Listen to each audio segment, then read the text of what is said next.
We are here today to film Jackson Fletcher's speech on research.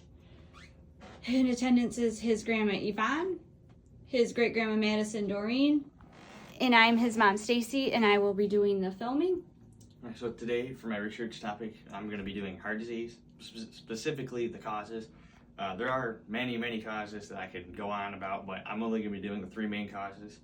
So as many people know, heart disease is the leading cause of death worldwide. Each year it takes the lives of about 17.9 million people, and it causes the deaths in every 1 in 3 people in the United States. And about 5% of people who are age 20 and older, you will develop it at some point in your life. It's not a guarantee, but it's a disease that the most people in the world will develop. It won't kill everybody, but most people will develop it, unfortunately. So there are many causes of heart disease. First, I'm going to talk about chemicals and plastics. Next, I'm going to talk about high blood pressure. And finally, I'm going to talk about your genetics. So, chemicals and plastics are a cause of heart disease.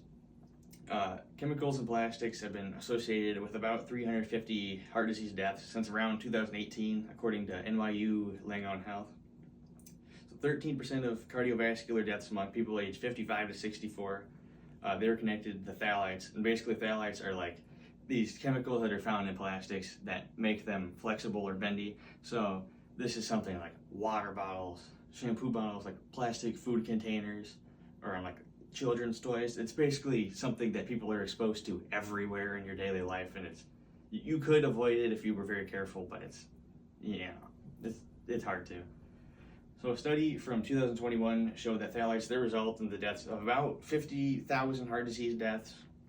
It's according to the NYU Langone Health Association also. In about 200 countries worldwide, they are also exposed to this chemical called DEHP. It's basically another chemical that is infused in plastics like water bottles, and like I said, and it also is associated with heart disease cases. So first I told you about chemicals and plastics, now I'm going to tell you about your blood pressure. So high blood pressure is the leading cause of heart disease. If you have repeated instances in your blood pressure being higher than 120 over 80, you will most likely be diagnosed with chronic high blood pressure. And basically, what this does is it causes hypertensive heart disease, according to the Cleveland Clinic. So 75% of people who suffer from chronic high blood pressure, if it goes only if it's untreated, you will have a very high likelihood of developing heart disease.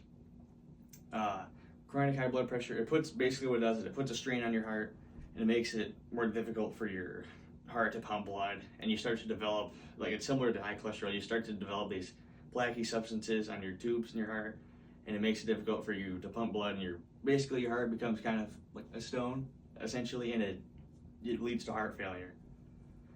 And high blood pressure, it makes men twice as likely and women 3 times more likely to get heart failure, also according to the Cleveland Clinic. And when you have high blood pressure, basically your heart is forced to work harder, and it essentially just fails.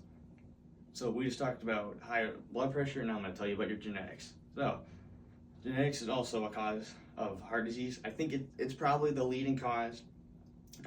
Basically, inherited heart conditions are caused by a fault or a mutation in one or more of your genes.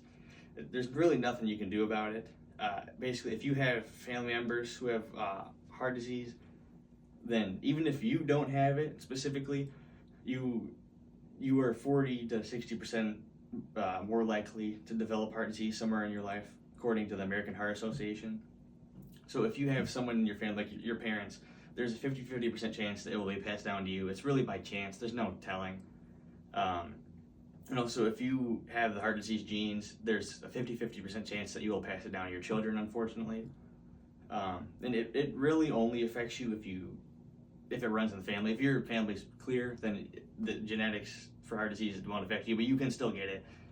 But you're just not as likely. Genetics, there's a 50% chance you will get it, so it's kind of, in a way, a guarantee, So I just talked about how genetics lead to heart disease.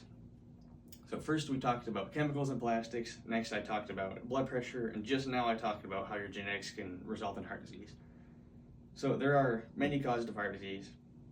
My family, like many people, heart disease, It's something that affects many families, many people. Like I said, it's the leading cause of death. So my family has had, it affects many people. My grandpa has had a triple bypass. His brother has had a quadruple bypass. Basically, unfortunately, a lot of the men in my family have very poor hearts, and it as a result has taken the lives and a lot of my grandparents and my uncles.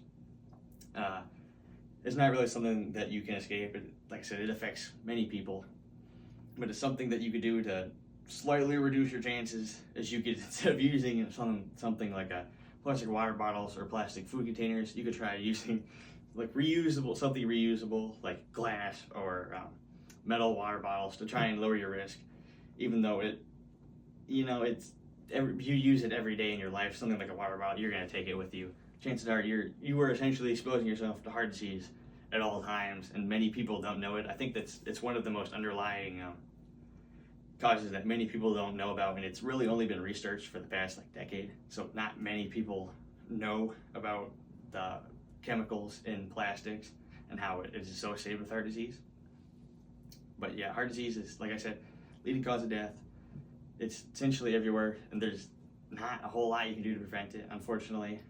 But yeah, thank you. That's my speech.